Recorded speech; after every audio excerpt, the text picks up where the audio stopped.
on a Ouais, remarqué. d'accord. Le salarié aidant du futur, on a travaillé là-dessus sur l'observatoire. Et c'était un travail particulièrement intéressant. On a classiquement travaillé sur 3 temps. Le premier, c'est quelle est la situation macro. La situation macro, on en a parlé en matière de démographie. On a une pyramide des âges qui s'enfle vers le sommet, qui s'étroitisse vers la base. On n'en parle pas tellement de la base, mais on est passé en 10 ans de 850 000 naissances par an à peu près 750 000 naissances par an. Donc cette pyramide des âges gonflée vers le sommet nous montre bien au niveau des aidants salariés ce qu'il va y avoir comme travail dans le futur. Le deuxième point, c'est la technologie. Et sur cette technologie, je voudrais vous évoquer 2 points. Le premier, c'est la technologie elle-même. Nous allons tous avoir des puces, nous en avons déjà. Un pacemaker, c'est tout petit, c'est des écouteurs, la taille des écouteurs qu'on a sur soi. C'est un patch qu'on a sur le côté de soi et qui nous permet d'avoir une information sur notre diabète, notre insuline.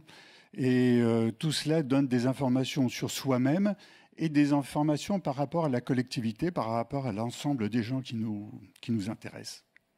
Et pour l'aidant, ça apporte des informations qui sont très utiles et qu'il peut avoir à n'importe quel moment. Le deuxième point là-dessus, sur ces nouvelles technologies, c'est qu'elles nous ont permis d'avoir des connaissances sur, alors c'est un petit peu bizarre, je vous en parle là, mais ça me semble important, sur le microbiote, c'est-à-dire sur la flore intestinale. Et aujourd'hui, alors je vous en parle parce que ça fait partie de ces signaux faibles qui m'intéressent, qui m'interpellent. Il y a 10 jours, il y a une étude européenne qui se lance pour faire le relevé d'1 million de microbiotes et pour découvrir à quoi ça va nous servir. Mais en particulier, ça peut nous servir à mieux manger, manger plus simple, manger plus frugal et éviter des maladies, certains aspects d'obésité, certains diabètes, certaines maladies cardiovasculaires et éventuellement même certains cancers. Alors c'est curieux d'en parler là, mais c'est quelque chose qui nous concerne quand même au niveau des aidants salariés.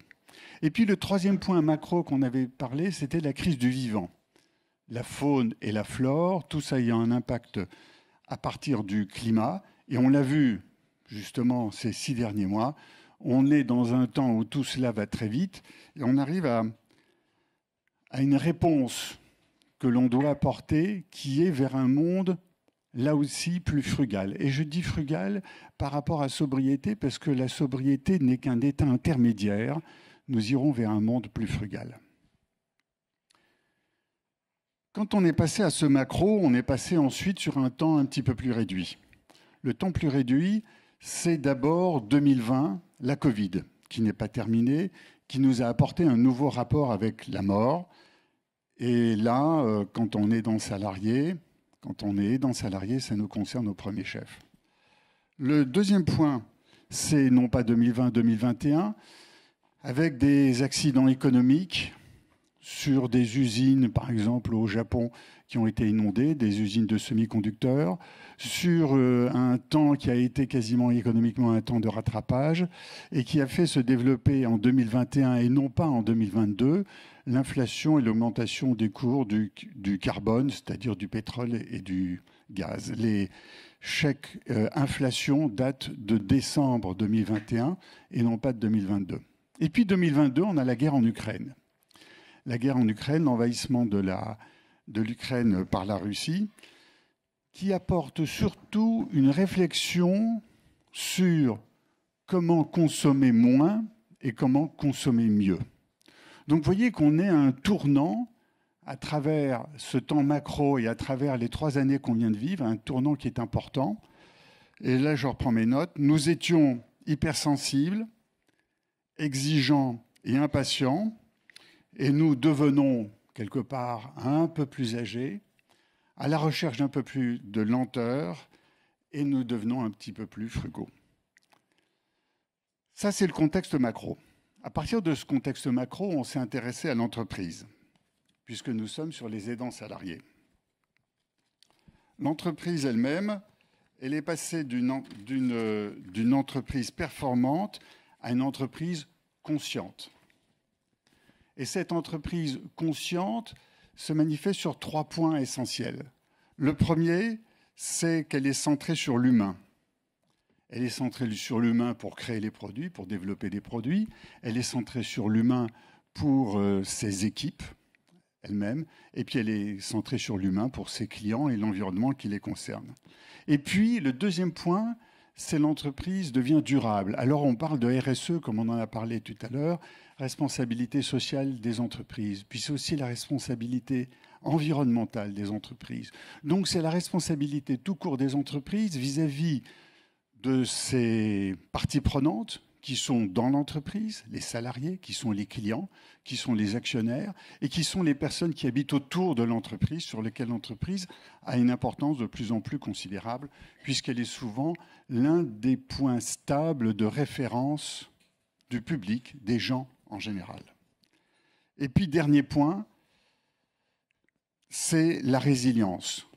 On voit bien que l'époque dans laquelle nous vivons est une époque très bousculée, très chahutée.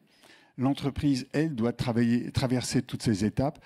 Et la résilience elle-même, le fait de réussir à traverser ces chocs, est quelque chose qui devient primordial pour elle.